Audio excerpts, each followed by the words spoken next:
olsun, evlatlarımın toyunda bu toy şirinlisinden yiyek inşallah.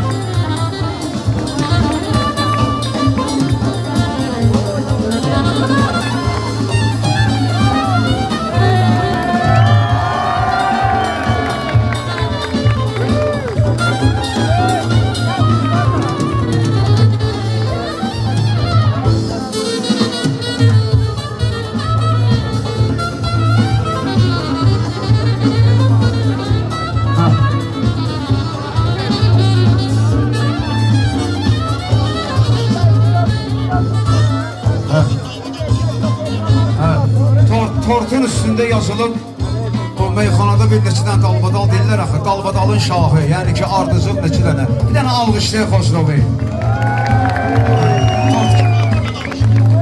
Hələ dalbadal alqışlayaq, hələ.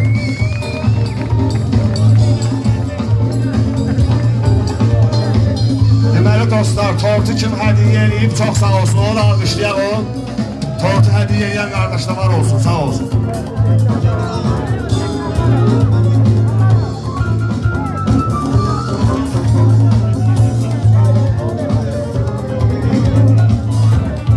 Tortu hədiyyə eləyən sağ olsun.